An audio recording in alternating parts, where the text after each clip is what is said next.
Why did the man laugh, even when the rifle was inches from his chest? Tourists had gathered in a semicircle outside Buckingham Palace, phones lifted, smiles wide, the usual spectacle unfolding under a gray London sky. But this time, something felt different. The guard at the gate, motionless, stoic, unblinking, wasn't just a uniform today. Behind that red tunic and bearskin hat was a heartbeat, a pulse, a story most people would never know. And watching from the opposite side of the fence, hidden beneath a nondescript black coat and dark glasses, was a woman who knew that story far too well. Her name was Elara Hayes, and this wasn't a sightseeing trip. The mocking man, a drunk in his late 30s, stumbled closer, waving his phone in the guard's face. He barked insults, called him a toy soldier, dared him to move. The crowd laughed nervously, but Elara didn't. She knew exactly what was happening here, and it had nothing to do with a tourist prank. Something was off. The man's hands trembled not from drink but from adrenaline. His jacket bulged unnaturally on the left side, and when his eyes flicked toward the rooftops across the street, she caught it. A signal. A tiny nod, a plan in motion. Her earpiece crackled softly. "Raven, do you have visual?" She pressed a finger to her ear. "I have visual, and he's not what he seems." "Orders," came the voice, cool, steady, belonging to Captain Lawson back at the van. "Hold position," she whispered. "Not yet." Because this wasn't just about a guard being mocked. This was a lure, a staged distraction to test response times, to map patrol patterns, maybe worse. And if her instincts were right, Buckingham Palace wasn't the real target. Her pulse quickened.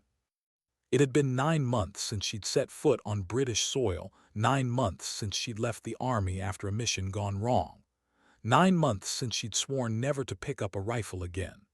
But when MI5 called and said the same group she'd been tracking overseas had resurfaced here, planning something on royal ground, she couldn't say no. Not after what happened in Kandahar. Not after the lives she still saw in her dreams. The man shouted louder now, his voice echoing against the palace gates. "What's the matter, soldier boy? Can't even blink without permission." The guard didn't move. That was the rule. That was discipline. But discipline could get you killed if you didn't know when to break it. And Elara knew, because she had once been that still, that controlled, until the day hesitation cost her an entire unit. She stepped forward, just slightly, a movement too subtle for anyone but the man to notice. His eyes flicked to her, just for a second. Recognition or suspicion flared, and in that moment Elara saw it, the twitch of his hand toward his jacket. "Command," she murmured, voice tightening. "I'm going in." "No," Lawson snapped. "We don't have confirmation. Stand down." But she was already moving. Through the crowd, past the tourists, every muscle coiled, every sense sharpened. Years of training snapped back into place like they'd never left. The man's hand slipped inside his jacket, and Elara grabbed his wrist before it could emerge. The two of them collided against the black iron fence, gasps rippling through the onlookers. "Let go of me," he snarled. "Not a chance," she hissed, twisting his arm behind his back. "What's in the jacket?" "It's nothing, it's just—" A dull clink answered for him. "Grenade pin." The world froze. "Raven, report," Lawson barked in her ear. "Explosive confirmed," she breathed. "I repeat, explosive confirmed." And then, like a storm breaking open, everything happened at once. The guard stepped forward, training overridden by instinct, and drew his rifle. Armed officers surged from hidden positions. The crowd scattered, screams slicing through the autumn air. Elara wrestled the man to the ground, pinning him as he thrashed and cursed, his plan unraveling in seconds. But even as they cuffed him, even as the device was safely disarmed, Elara's eyes weren't on him anymore. They were on the rooftops. Because she had seen something. A glint, a flash, the faintest reflection from metal in the distance. "Sniper," she whispered, "there's another one." Silence, then chaos. Teams scrambled, orders flew, but it was too late. The shot rang out, cracking the sky open, not aimed at the guard, not even at the crowd. It hit the prisoner. Center mass.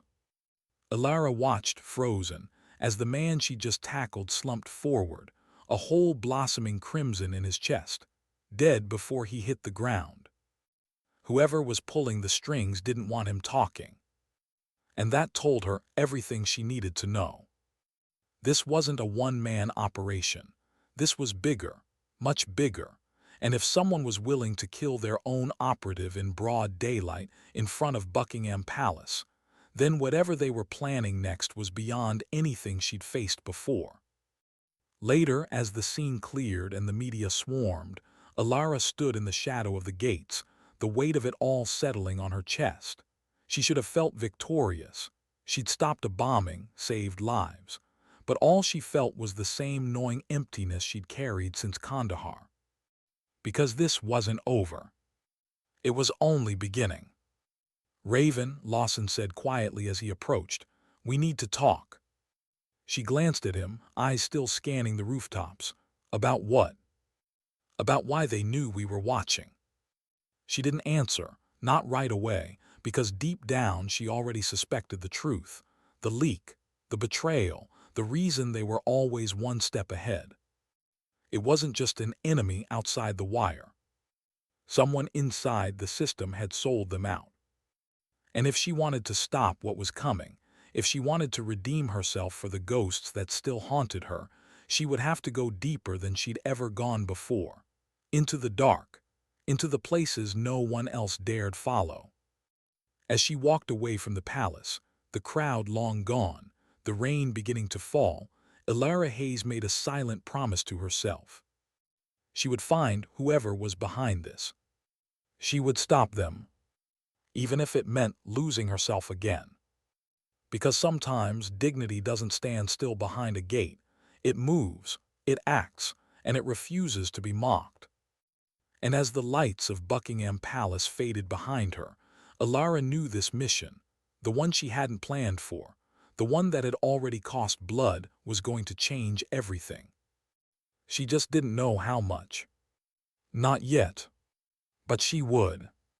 Rain traced thin silver lines down the windows of the surveillance van as London's skyline blurred into a wash of gray. Elara sat silently, elbows on her knees, her damp hair clinging to her temples. She hadn't spoken since they left the palace grounds. Not a word. Not when the press swarmed the gates. Not when the body was zipped into a bag. Not even when Lawson reminded her that she wasn't supposed to engage. Because in the quiet hum of the engine, one truth pulsed louder than any reprimand. They'd been compromised. "Are you even listening?"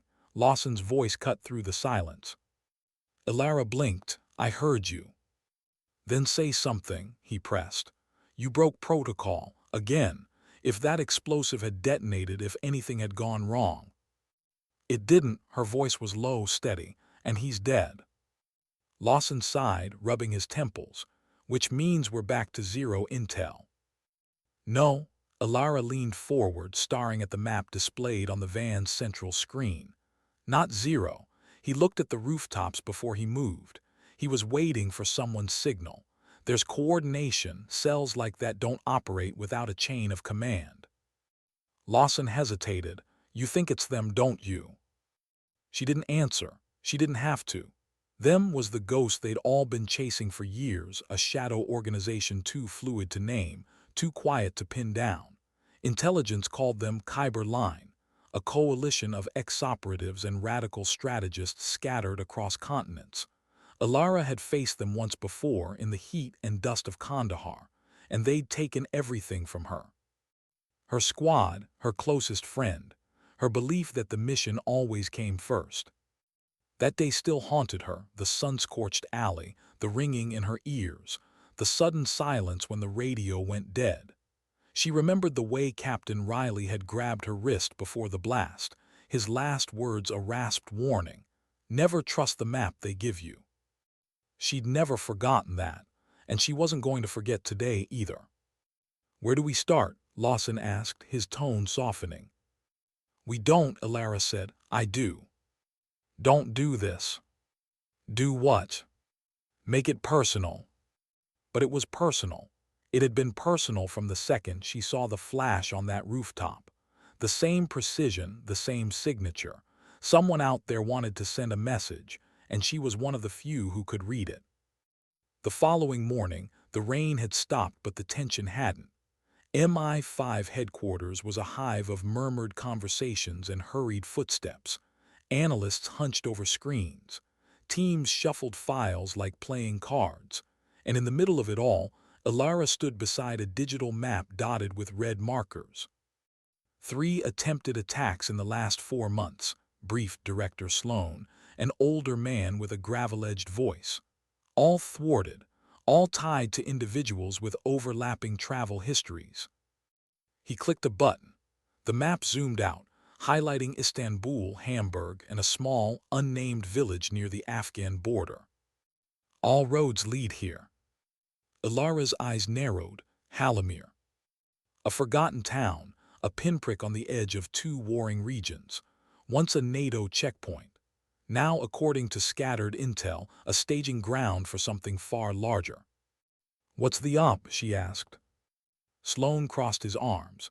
We insert a recon team under diplomatic cover, quiet surveillance, low risk. And when they find nothing, Elara countered, what then? Sloan's jaw tightened. Then we wait. She shook her head. We've been waiting for years, and they're still 3 steps ahead.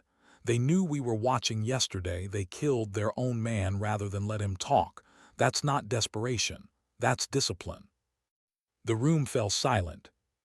Give me a team, she said. Not a recon unit, a strike element. We go in under the radar, no paperwork, no headlines. If we find evidence of command presence, we take them out.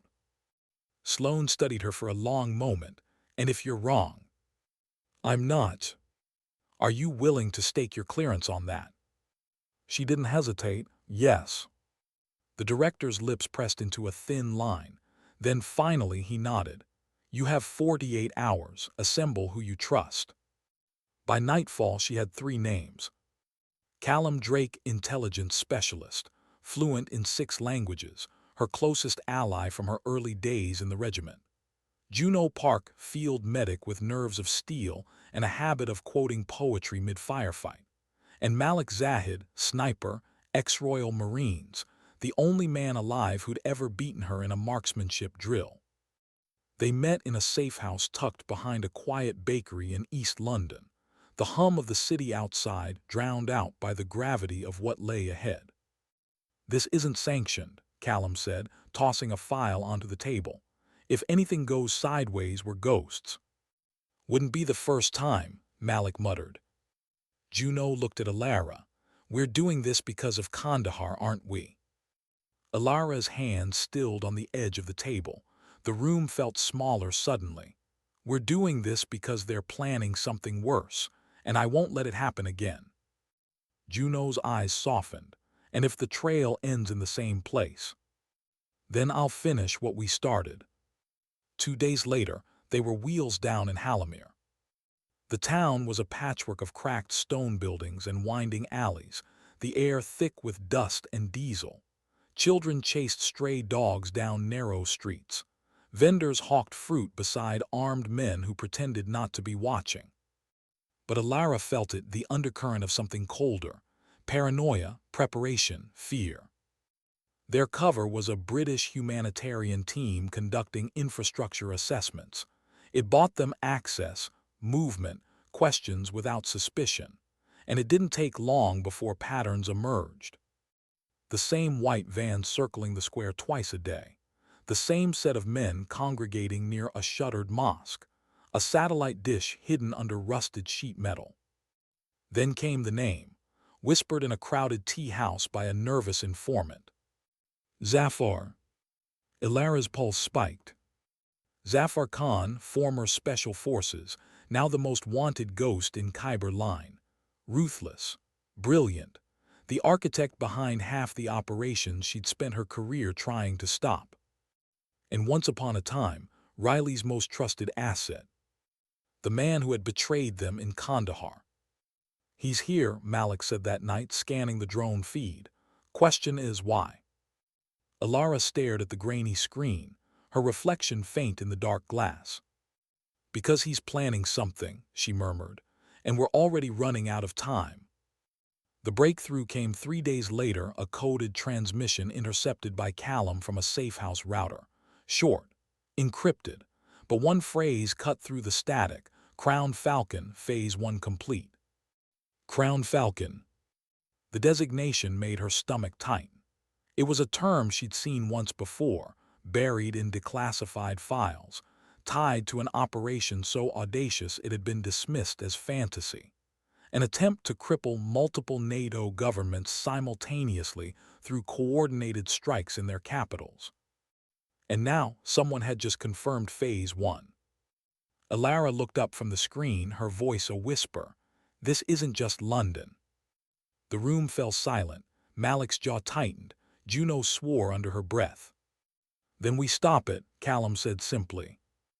Elara nodded, her heartbeat steady, a strange calm settling over her. Because for the first time in years, the mission wasn't about redemption. It wasn't about the past. It was about stopping a storm before it began. And deep down, beneath the fear and the ghosts and the sleepless nights, she knew one thing with absolute certainty. This, right here, right now, was where everything would change. Because Buckingham Palace had been a warning. And Halimere was just the beginning. The sound of the generator hummed softly in the corner of the safe house, a low, steady thrum that seemed to sync with Elara's heartbeat. Night had swallowed Halimere, but inside the cracked concrete walls, the team's minds were racing. On the table between them lay a satellite printout, blurry, grayscale, and terrifying. Rows of trucks, fuel tanks, a storage facility far larger than anything they'd expected. 17 vehicles confirmed, Callum said, tapping the screen, each capable of carrying enough ordnance to flatten half a city block. Malik leaned closer, and we're supposed to believe this is just Phase 1. Elara didn't respond. She couldn't, because the truth sitting heavy in her gut was worse than any of them were saying aloud. This wasn't a stockpile, it was staging. They were preparing to move. Transmission chatter indicates movement in 72 hours, Callum continued. But the route's fragmented. Some intel points west toward Turkey. Other packets mention a southern corridor, maybe through Basra. "Multiple fronts," Juno murmured. "They're not hitting one city, they're hitting several." Elara's eyes traced the satellite photo again. There near the bottom corner, a small outbuilding with heavy shielding. Not a storage room, a control hub. "Zafar will be there," she said quietly. Callum frowned. "We don't know that." "Yes, we do." Her voice was colder now, a conviction carved from experience. "This operation is too precise, too ambitious. He wouldn't delegate it. He's the kind of man who watches the world burn and wants to hold the match himself." The room fell silent. "So we go in," Malik said finally. "We end it here." "Not yet." Elara's tone shifted, thoughtful, surgical. "We're blind on 2 fronts: target confirmation and exit strategy. If we go in now, we'll be trapped. And if we get captured, they'll disappear again," Juno finished grimly. The weight of it pressed down on all of them. The stakes were too high for mistakes, and too high to do nothing. Elara stood, crossing to the dusty window. Outside, the town was still. Dogs barked in the distance. A lone streetlight flickered. Somewhere out there, men were plotting chaos. And she was here, 3 operatives and a satellite feed standing between that chaos and millions of lives.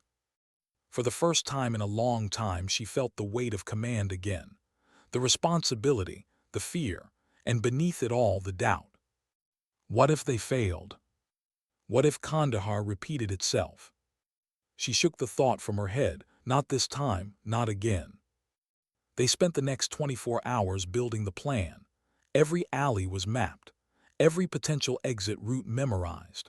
Drones flew silent overhead, capturing patterns, guard rotations, vehicle arrivals, heat signatures. By dawn, they had something resembling a plan, a dangerous one, but it was all they had. Infiltration at 200, Elara said, her voice steady as she traced a route across the satellite image. We enter from the north wall, least monitored, low thermal coverage. Callum will breach communications and intercept internal feeds. Malik, overwatch from the south ridge. Juno with me on the ground. And if Zafar's not there, Malik asked. Elara met his gaze. Then we burn it anyway, no convoy, no phase 2. The room was silent for a moment, then Malik nodded, understood. Hours later, the desert night was alive with quiet movement. Elara crouched in the back of a transport truck, the hum of the engine beneath her boots, the weight of her suppressed rifle against her shoulder. Juno sat across from her, checking gear for the 5th time. You ever think about what comes after? Juno asked suddenly. Elara glanced up. After what? This, missions, wars, running down ghosts in places no one's heard of. Elara smiled faintly. I used to. And now? Now I just think about the next step. It wasn't entirely true. In quiet moments, the ones she never admitted to, she did think about it. About the life she'd left behind. About the brother she hadn't spoken to in years. About the photograph still folded in the inner pocket of her field jacket, her and Riley grinning like fools before their first deployment.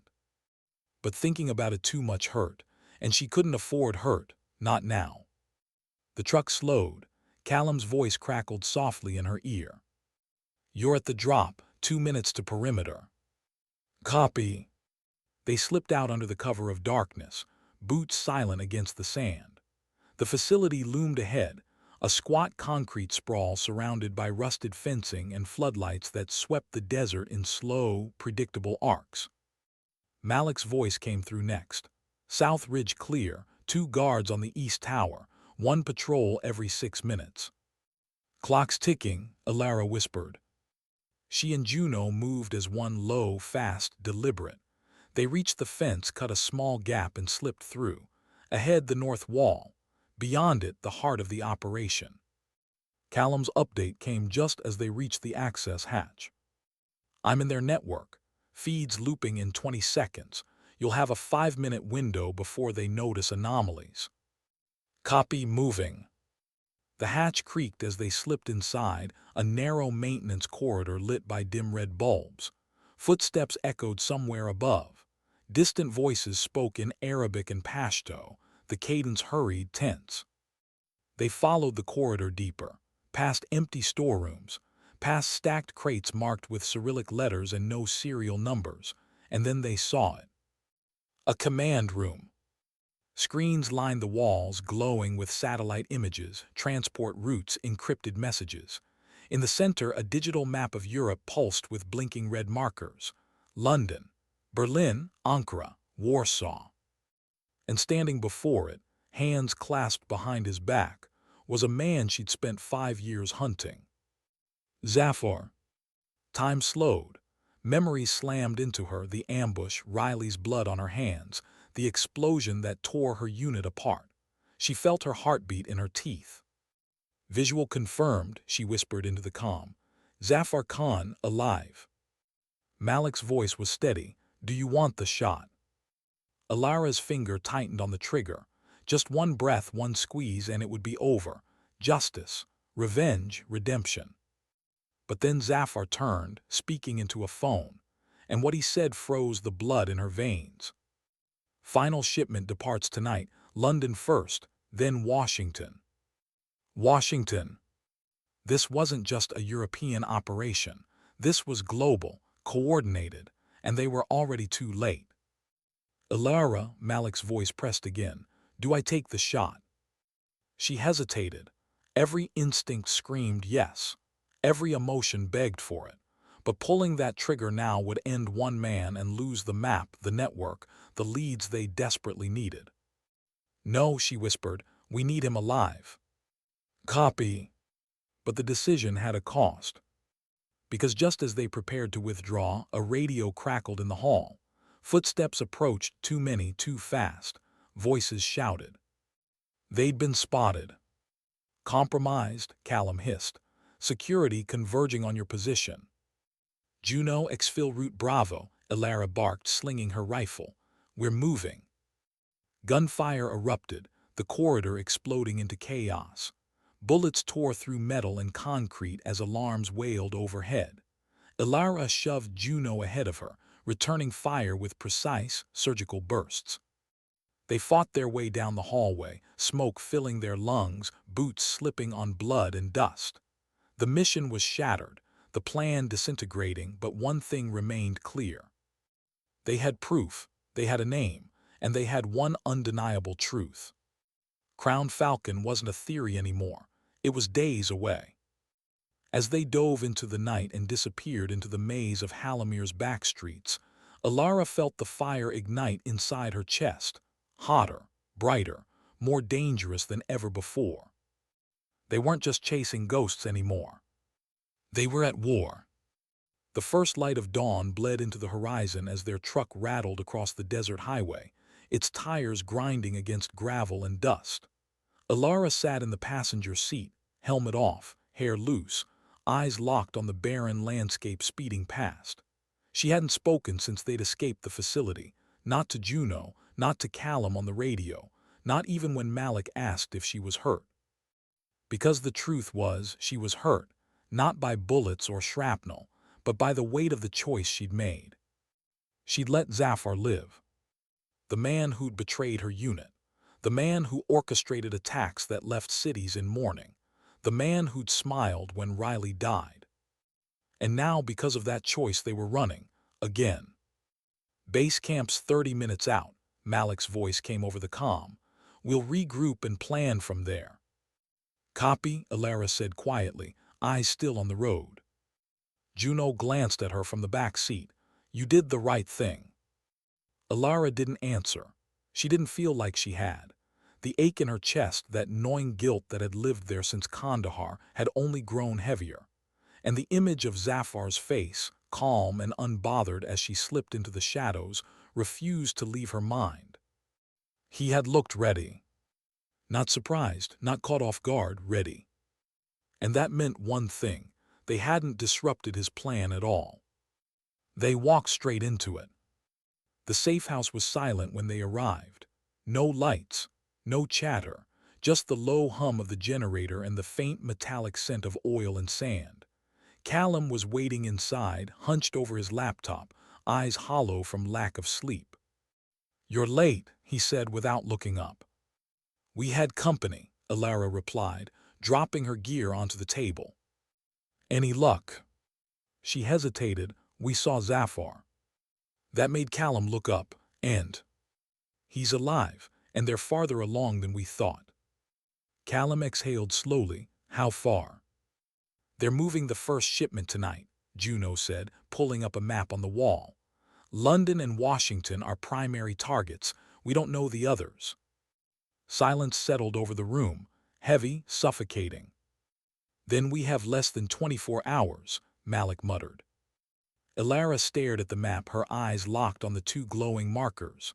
London, Washington, two capitals, two governments, two statements to the world. This isn't just terrorism, she said quietly. It's a message, a demonstration.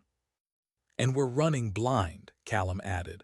We don't know convoy routes, drop points, or detonation methods.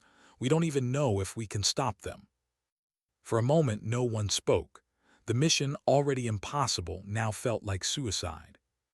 But then Elara stepped forward, voice low and deliberate. Then we don't stop the bombs. Everyone turned toward her. We stop him. Zafar, Malik asked. Yes, her gaze was steel now, sharp and focused.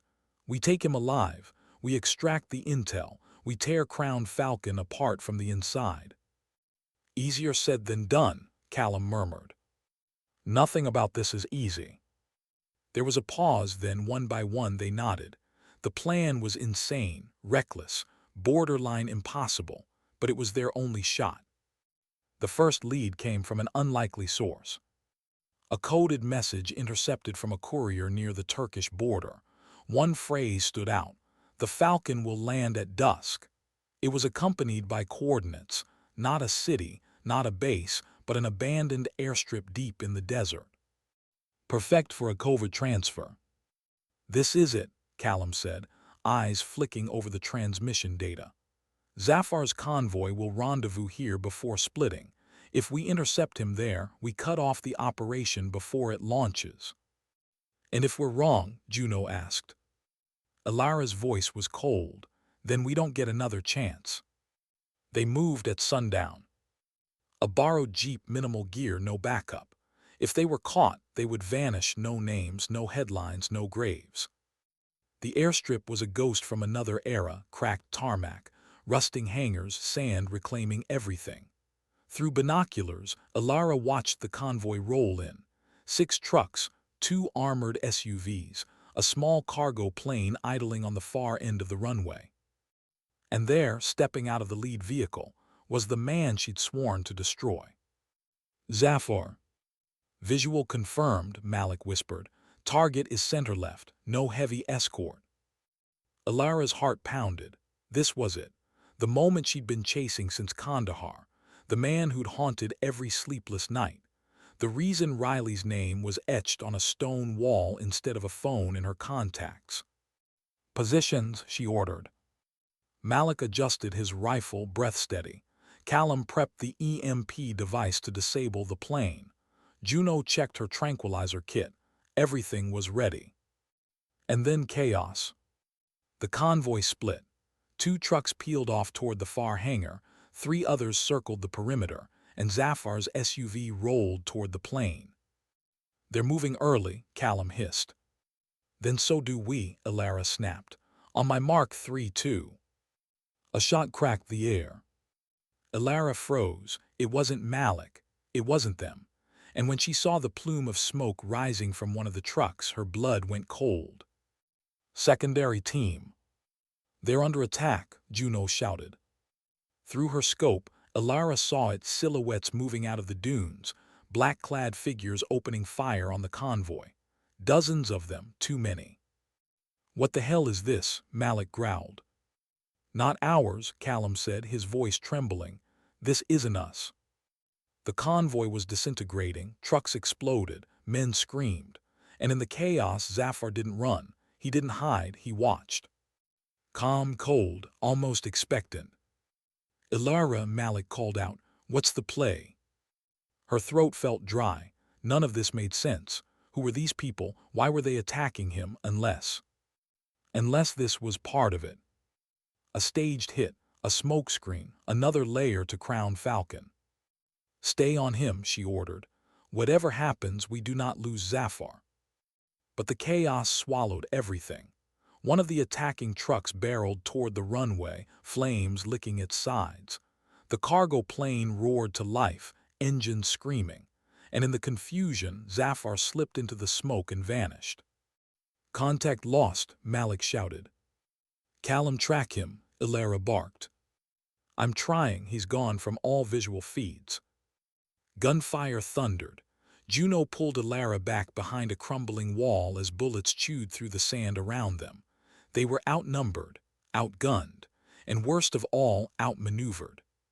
"Fall back," Malik yelled. "We're compromised." "No," Elara snapped. "Not without him." "Elara," Juno grabbed her arm, dragging her toward the jeep. "We have to go." Her body screamed to stay, to chase, to finish it. But her team was seconds from being overrun, and if they died here, everything ended. She forced herself into the jeep as Malik floored the accelerator, the vehicle tearing away into the night. Behind them, the airstrip burned, the sound of gunfire fatting into the wind. No Zafar, no intel, no leads. Another failure. Hours later, the safe house was quiet again. No one spoke. No one needed to. The mission had imploded, and with it, their one chance to stop Crown Falcon before it began. Elara sat alone in the dark, staring at the map. The markers hadn't moved. London, Washington, the countdown still ticking. "Are we done?" Juno asked softly. Elara's eyes didn't leave the screen. "No."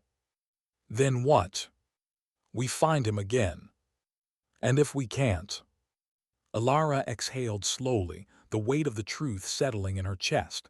"Then we make them come to us." Because somewhere out there, Zafar was still moving, still planning, and every failure, every near miss, every haunting memory from Kandahar had brought her here, to the edge of something far bigger than vengeance. This wasn't just about the ghosts anymore. This was about stopping a storm that could consume the world. And she was running out of time. The rain had started hours ago, a relentless, icy drizzle that turned the dirt streets of Al-Khazim into rivers of mud and shadow. In the flickering glow of broken streetlights, the city looked like it had been forgotten by the world. Bullet-riddled walls, abandoned markets, children playing soccer with scraps of metal in alleys once lined with shops. It was here, amid the wreckage of someone else's war, that Elara had decided to build her trap. 3 weeks had passed since the ambush at the airstrip. 3 weeks of chasing ghosts, decoding fragmented transmissions, and following dead ends. Zafar had vanished into the void, no sightings, no chatter, not even a whisper in the black markets where his name once struck fear. It was as if he'd never existed. But Elara knew better. Men like Zafar didn't disappear. They circled back, they hunted. And she was counting on it. "Perimeter set," Malik said, stepping into the dim light of the safe house. "3 shooters on rooftops, 2 more in the alleys. If he shows, he's not getting out." "Good," Elara murmured, eyes locked on the map sprawled across the table. A satellite printout of the city's eastern district, every alley, rooftop, and blind corner marked in red. Juno walked in next, pulling her hood down and shaking off the rain. Still no signal from the courier. "Nothing," Callum replied from behind his laptop. "But if Zafar's people are watching, they'll see the drop." They would have to. The message they'd planted, supposedly from one of Zafar's ex-lieutenants offering to sell intel on the next phase of Crown Falcon, had been sent through channels Elara knew his network still monitored. If he wanted the information contained in that briefcase, he'd come. If not himself, then someone close enough to lead them straight to him. And this time, she wasn't going to chase. This time, she'd make him walk into her sights. "Why this place?" Juno asked quietly, watching Elara load rounds into her sidearm. "Because it's where I would come," Elara replied. "The old city's a dead zone, no satellites, no drones, no oversight, perfect for a handoff. And if he's one step ahead again." Elara looked up. There was no hesitation in her eyes now, no doubt, no guilt. "Then we burn the city to the ground if we have to." The room fell silent. They all knew what that meant. This was their last shot. If they lost Zafar again, Crown Falcon would detonate before they could even find the fuse. 2200 hours. The rain had stopped, but the city hadn't dried. The streets glistened like oil under the pale moonlight, and the air hung heavy with the scent of rust and wet stone. Elara crouched behind the broken wall of a collapsed building, scanning the alley through her thermal scope. "Rooftop 1 status." "Clear," Malik's voice came through the earpiece. "Rooftop 2. No movement." "Elara, courier's approaching," Callum reported from the van 2 blocks away. "He's carrying the briefcase." "Showtime," she murmured. The man emerged from the darkness, thin, jittery, wrapped in a torn coat. He moved quickly but not suspiciously, blending in with the handful of late-night wanderers who called this part of Al-Khazim home. He reached the designated corner and stopped under the dead neon sign of an abandoned pharmacy. 5 minutes passed, then 10. "Still nothing," Juno whispered, crouched beside her. "Patience," Elara replied, though her pulse had begun to climb. At 12 minutes the first shadow appeared. A tall figure in a dark coat, face hidden beneath a hood. He moved with the ease of someone who belonged in dangerous places. A second man followed, then a third, all armed, all scanning. 3 tangos. Formation looks like recon and cover, Malik said from above. Copy, hold position. The courier glanced around nervously as the lead figure approached. Words were exchanged. The briefcase changed hands. Then, just as Elara's finger tightened around the trigger, the hooded man turned his head slightly, just enough for the moonlight to catch the edge of his face. Zafar. Her breath caught. After weeks of silence, he was here. Target confirmed, Malik said. Permission to engage. Negative, Elara hissed. We don't kill him, we take him. She signaled silently. 2 teams moved. The trap began to close. They struck fast. Malik's team opened fire from the rooftops, suppressing the escorts and driving them into the kill zone. Juno and Callum flanked from the alley, cutting off the escape routes.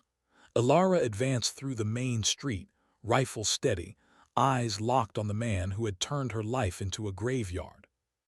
Zafar, she shouted, her voice echoing through the narrow streets. He turned calm, composed, almost amused. Elara Kane, he called back. I was beginning to think you given up. On you, never. They moved closer, neither raising their weapon. The gunfire around them faded into background noise. Tell me, he said with a faint smile, what will you do if you catch me? Kill me. Put a bullet in my head and pretend that will stop what's coming. I'll make sure you live long enough to watch everything you built collapse. He laughed softly, a sound without humor. You still don't understand. Crown Falcon was never about bombs, it's about belief. You can kill men, you can destroy weapons, but you can't kill an idea. Watch me. But before she could take another step, the ground beneath her feet exploded. The blast threw her backward, debris and dust filling the air. Her ears rang, vision blurred. Through the haze, she saw Zafar retreating down a side alley, not running, but walking with infuriating calm. Trap, he planted charges, Malik yelled. Team Bravo's hit, Juno shouted, dragging Elara to her feet. We need to fall back. No, Elara coughed, grabbing her rifle. We're not losing him again. She sprinted after him, ignoring the pain tearing through her ribs. The alley twisted and narrowed, leading deeper into the maze of the old city. Twice, she nearly lost sight of him. Twice, she caught a glimpse of that dark coat vanishing around a corner. And then she burst into an open courtyard, empty, silent. Gone. Her chest heaved as she scanned the shadows. Zafar, she roared, come out. But the only reply was the distant hum of rain, returning to the rooftops. Gone again, Callum muttered hours later, staring at the grainy drone footage. We swept the district twice. He's vanished. He planned the whole thing, Juno said, packing the room. The courier, the handoff, the explosion, he wanted us here. Elara sat silently in the corner, hands clenched, jaw locked. Maybe it wasn't about the briefcase, Malik said slowly. Maybe it was about seeing us, measuring our response time, testing how we operate. The thought made Elara's stomach twist. If that was true, then they hadn't been hunters tonight. They'd been bait. 3 nights later, confirmation came. A coded message intercepted on a dark web server Callum had been monitoring for weeks. The encryption was sophisticated, military-grade, but one phrase came through clearly. The Falcon takes flight in 72 hours. 3 days.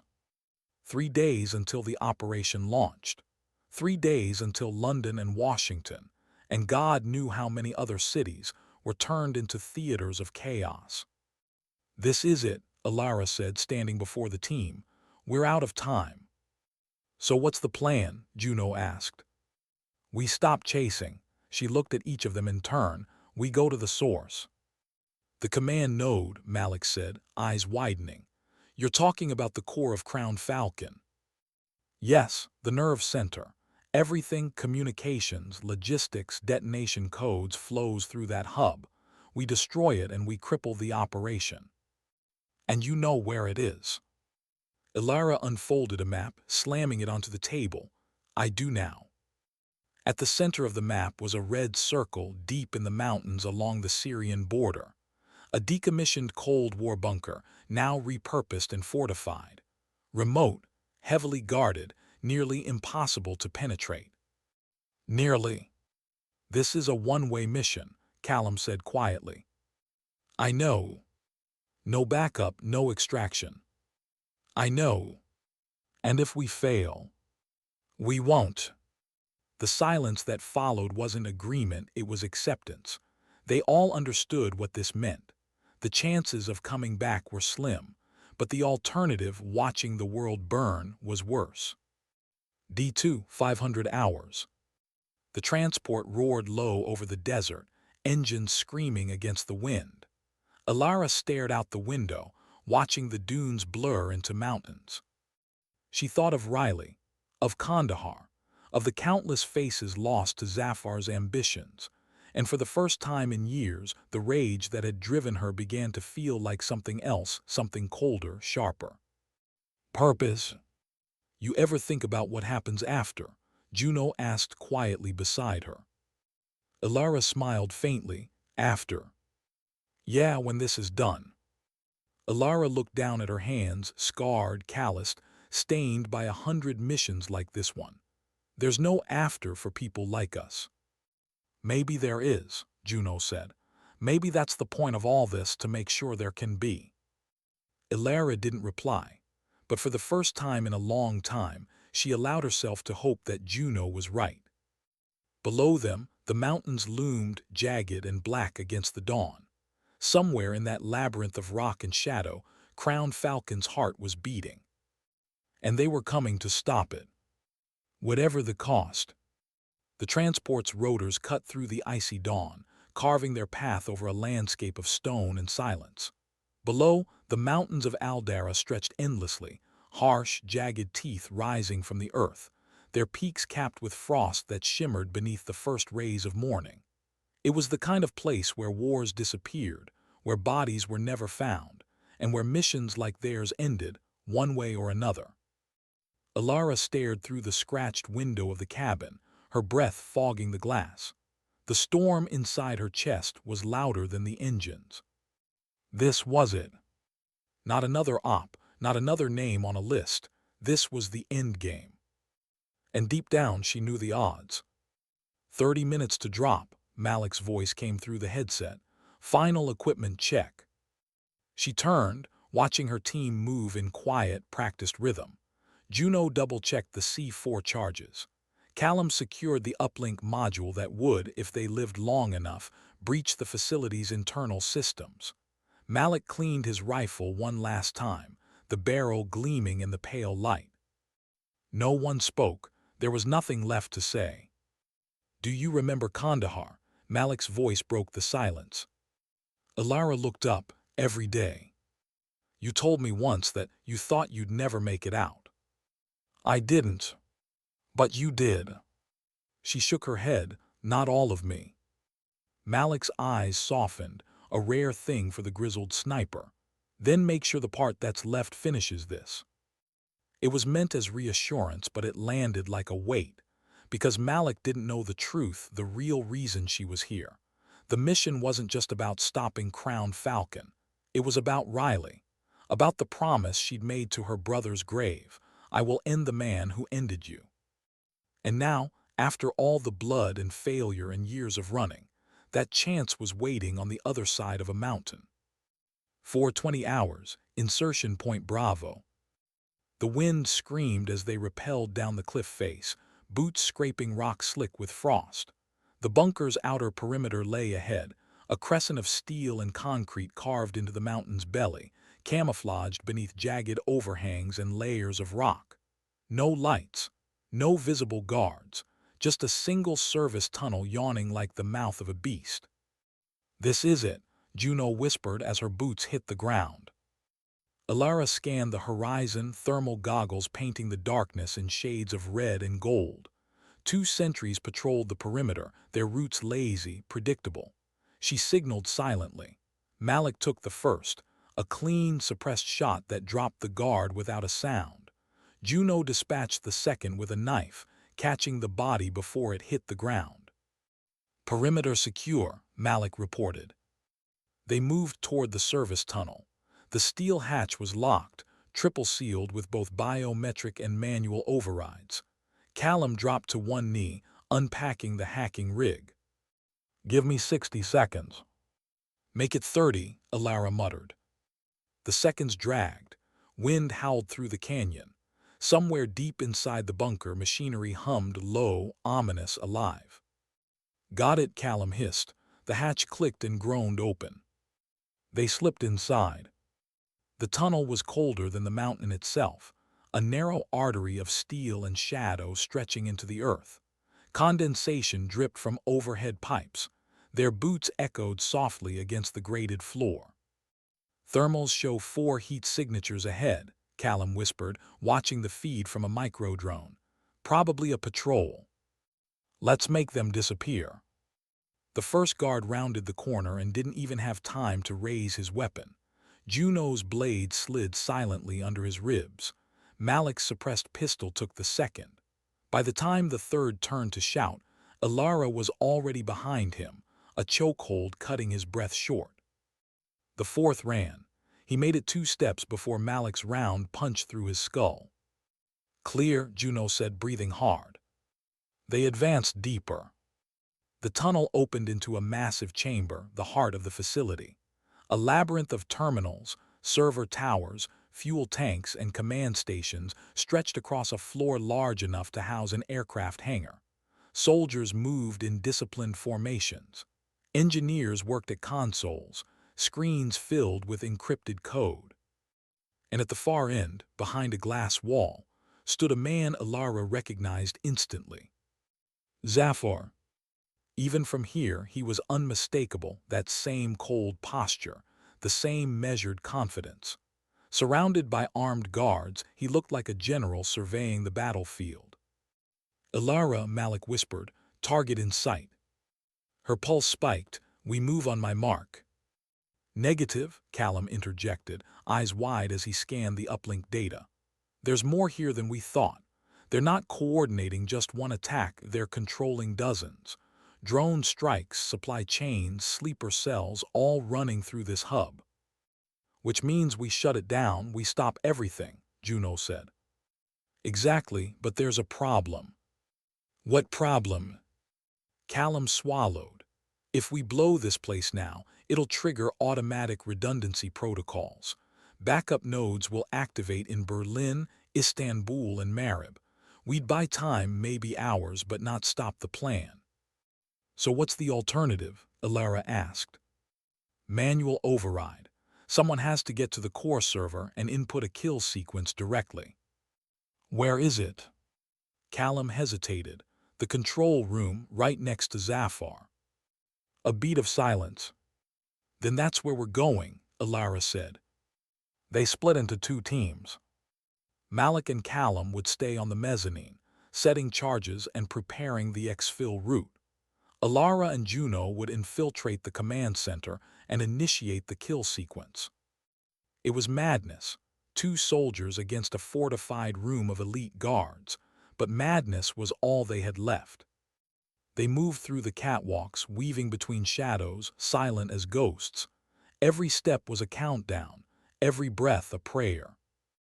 At the final junction, Elara paused, back pressed against the cold steel, her rifle trembling slightly in her hands. "You ready?" Juno whispered. Elara nodded. "For 5 years I've been chasing this man.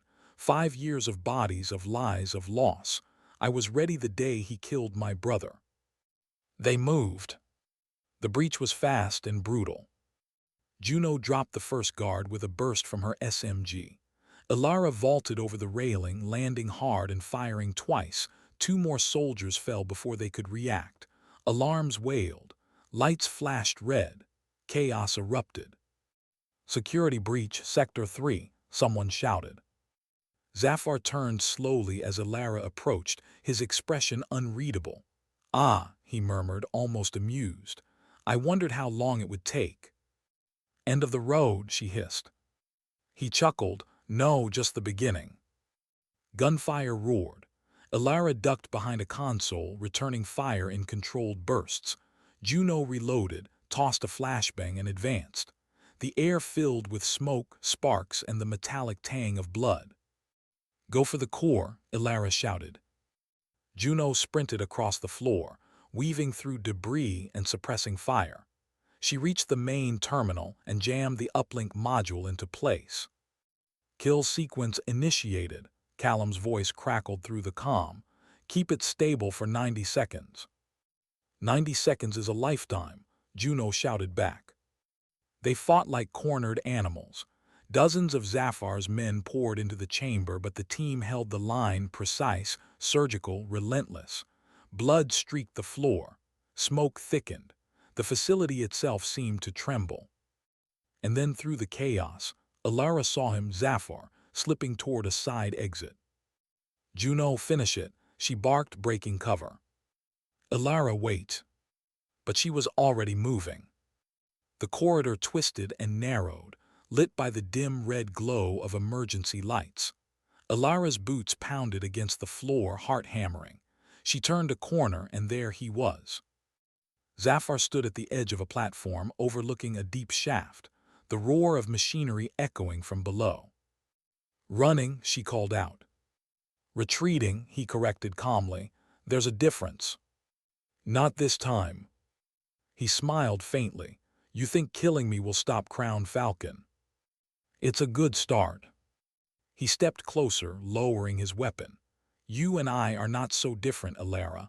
We've both built our lives on vengeance. The only difference is I've accepted mine." "Then accept this." She raised her rifle. But before she could pull the trigger, the platform shook, a violent tremor that sent dust raining from the ceiling. 30 seconds to shut down," Callum's voice screamed in her ear. "Elara, you need to move now. The overload's destabilizing the core." She froze. The choice hit her like a bullet. Chase Zaphar and risk losing the entire mission. Or let him go and save millions. The man who had destroyed her life was standing 10 feet away. Every part of her body screamed to finish it, to finally end the nightmare.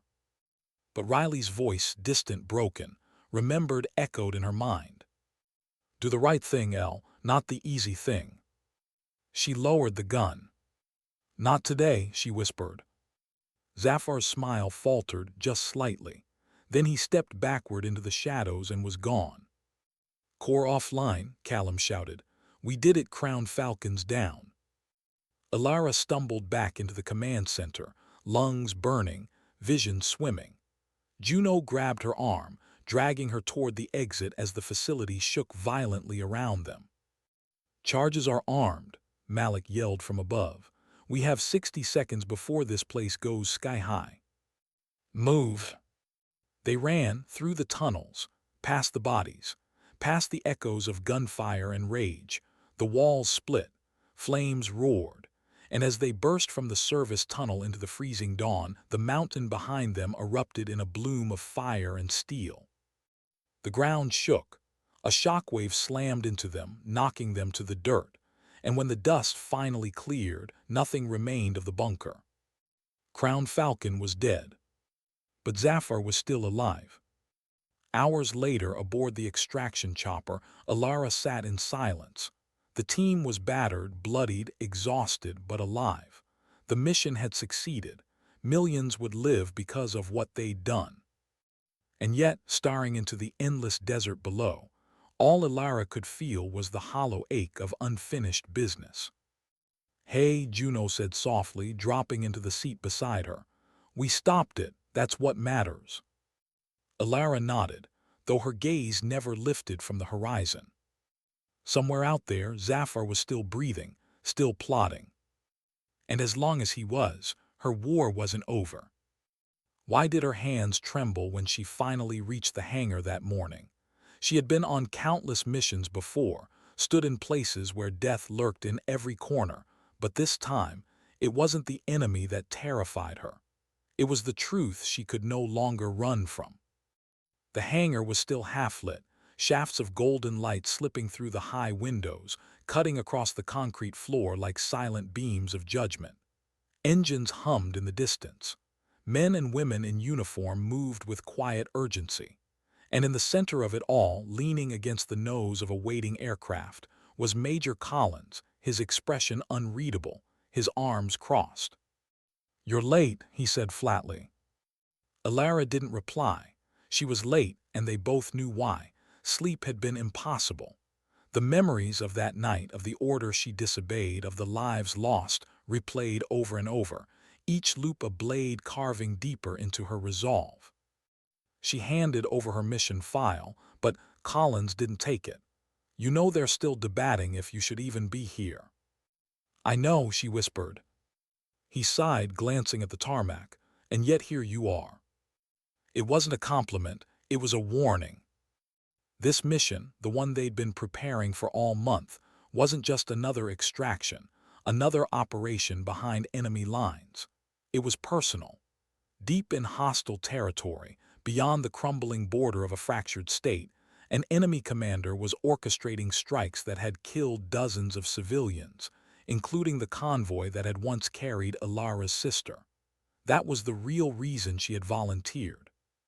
But there was something else, something she hadn't told anyone, not even Collins. The enemy leader wasn't just a target. He was also the man she had once trusted.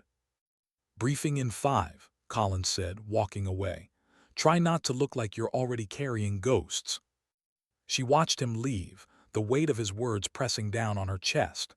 Ghosts, if only he knew how many followed me. The briefing room was colder than usual, both in temperature and in tone. Faces turned as she entered, some polite, others hard with resentment. Not everyone had forgiven her for what happened in Rukov, the ambush, the civilian casualties, the decision she made that cost them 2 soldiers. But Elara wasn't here to win their forgiveness. She was here to finish what she started. "Operation Stoneville," Collins began, his voice steady as a map of enemy strongholds lit up on the screen. "We insert at 400. The primary objective, neutralize Commander Ilya Carson. Secondary objective, recover any intel related to the planned strikes on coalition embassies." At the mention of Carson's name, Elara's heart kicked hard against her ribs. He was real, close, within reach. "This will be a 4-person insertion," Collins continued. "Myself, Sergeant Elara, Diaz, and Nuri. Exfil is scheduled for 600, but if we miss that window, we're on our own." Diaz, the team's medic, gave her a tight nod. Nuri, the tech specialist, avoided eye contact altogether. The tension was palpable, like a coiled spring ready to snap. "Questions?" "Silence." "Good," Collins said. "We move in 6 hours, dismissed." As the others filed out, Elara stayed seated, staring at the grainy satellite photo of the compound. There, just beyond the central courtyard, was Carson's command tent. She remembered the nights they'd spent in safe houses, planning missions together. She remembered his voice, low and curt, promising a future where none of this would be necessary. And she remembered the day he vanished, leaving her with lies, betrayal, and her sister's death. "Still thinking about him?" Collins' voice broke her trance. She turned to find him standing in the doorway. "I'm thinking about the mission," she replied. He stepped closer. "No, you're thinking about revenge, and I need to know which one of those is going to be in that compound with us." She hesitated, then met his eyes. Both. It was the closest thing to honesty she could offer. Collins studied her for a long moment before nodding. "Then make sure revenge doesn't get us all killed." The flight to the border was silent. Engines roared beneath them, but inside the transport no one spoke. Diaz double-checked his gear. Nuri stared at the floor. Collins pretended to read a dossier. And Elara, she stared at the photo in her hand. It was the last picture of her sister, smiling, alive, wearing the same scarf Elara now carried in her pocket. "You'd hate what I'm about to do," she whispered under her breath, "but I hope you'd understand." The pilot's voice crackled over the comm. "Approaching drop zone, 2 minutes." The ramp opened, night wind screaming into the cabin. One by one, they jumped, swallowed by darkness, by silence, by the ghosts that had waited far too long for closure. They landed half a kilometer from the compound. The air was cool, heavy with the smell of wet earth and diesel from distant patrol trucks. Every step forward felt like a step deeper into her past. "Two guards at the North Tower," Nuri whispered, his thermal scope pressed to his eye. "They're rotating every 5 minutes." "Copy," Collins murmured. "Elara, you're on overwatch. Daya's with me." She climbed the ridge to her position, rifle steady, breath controlled. Through the scope, the compound came into sharp focus, floodlights sweeping the perimeter, sentries packing in practiced rhythm. And in the courtyard, just as the intel had said, stood the man himself. Carson. Time hadn't changed him much. A few more lines on his face, a heavier build perhaps, but the same cold precision in his movements. She felt her finger twitch against the trigger. One squeeze and it's over. But Colin's voice crackled softly in her earpiece. "Hold, we need him alive." Alive, the word cut deeper than a bullet. She steadied her breath. "Moving," Collins said. 3-2, go." Shadows slipped between buildings. Guards dropped silently, one after another. Every movement was rehearsed, every signal crisp. And yet, beneath the perfect execution, Elara's pulse raced. The closer they got, the harder it was to separate mission from memory. When they finally breached the command tent, the world seemed to narrow into a single heartbeat. Carson looked up from his desk and froze. "Elara," he said softly, almost gently, "I wondered when you'd come." The room felt colder. Diaz's rifle stayed locked on target. Collins stepped forward, weapon raised.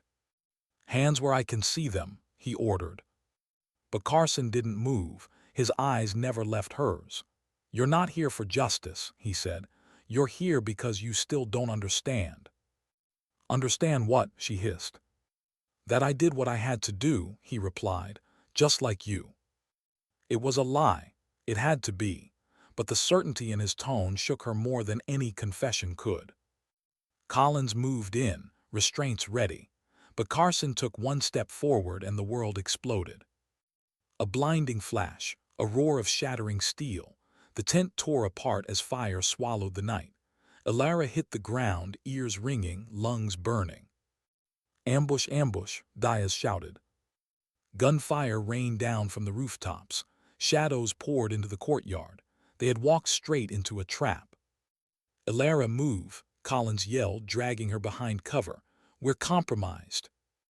Her mind screamed to focus, to fight, but her eyes locked on Carson, disappearing into the chaos, slipping into the darkness like a ghost she still couldn't catch. And for the first time in years, Elara felt something worse than anger. Helplessness. Because no matter how far she had come, how many battles she had fought, the war inside her was far from over. And the man who had started it all was still out there. The night burned behind them as they retreated into the trees. Every step a retreat not just from the enemy, but from the closure she had promised herself. And deep down, Elara knew, the final confrontation hadn't been delayed. It had just begun. Why did the silence feel heavier than the gunfire? The forest was still burning behind them, plumes of black smoke twisting into the night sky, but Elara's mind was somewhere else entirely, trapped between memory and mission, vengeance and regret. Every step away from that compound felt like a defeat carved into her bones. They hadn't killed Carson. They hadn't captured him. They hadn't even gotten close. Worse, they had barely escaped with their lives. "Sit down," Diaz muttered, pulling Elara into the cover of a crumbling stone wall miles from the blast site. "You're bleeding." She looked down and saw crimson blooming through the torn fabric of her sleeve. She hadn't even felt the wound. It was as if pain itself had been drowned out by the storm inside her. "I'm fine," she lied. "You're not," Diaz snapped, pressing gauze against the gash. "We all knew this mission was a risk, But you, he stopped, catching himself, then sighed. You weren't just here for the mission, were you? Elara didn't answer. The truth was too heavy to speak. Collins, Nuri's voice cut through the darkness. We need to move. Patrols are sweeping the area. 10 minutes, maybe less.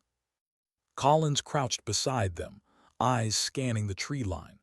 He looked tired not just from the fight, but from the weight of command, from carrying the lives of people he wasn't sure he could save. You can't go after him now, he said firmly, reading the determination already forming behind Elara's eyes. I'm not leaving this unfinished, she whispered. You don't have a choice. Look around, half the enemy is hunting us. We'll regroup, plan, strike again, but not tonight. She wanted to argue, to scream, to run back into the flames and end it no matter the cost, but deep down she knew he was right. Charging back now would be suicide, and worse, it would dishonor every sacrifice that had brought her here. She clenched her fists until her knuckles turned white. Then we find him, wherever he runs. Collins nodded once. We will. Days turned into weeks. The failed mission haunted her every waking moment. Debriefings came and went. Reports were written. Intelligence was gathered. But none of it mattered because Carson had vanished without a trace. Still, Elara refused to stop. She spent sleepless nights combing satellite images, cross-referencing communications intercepts, chasing rumors whispered in safe houses and back alleys. And finally, a lead. A border village in the mountains, far from any known network. No surveillance, no communications traffic, but a single supply route, guarded, heavily, and recently reinforced. It was him, it had to be. This isn't sanctioned, Collins warned as they loaded gear into a blacked-out truck under the cover of night. We go in quiet, off the books. If anything goes wrong, there's no backup, no exfil, nothing. I'm not asking for backup, Elara said, strapping on her vest.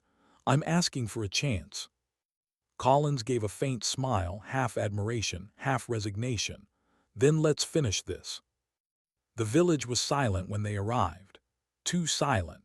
Snow fell in soft sheets, cloaking rooftops and softening the sound of their footsteps.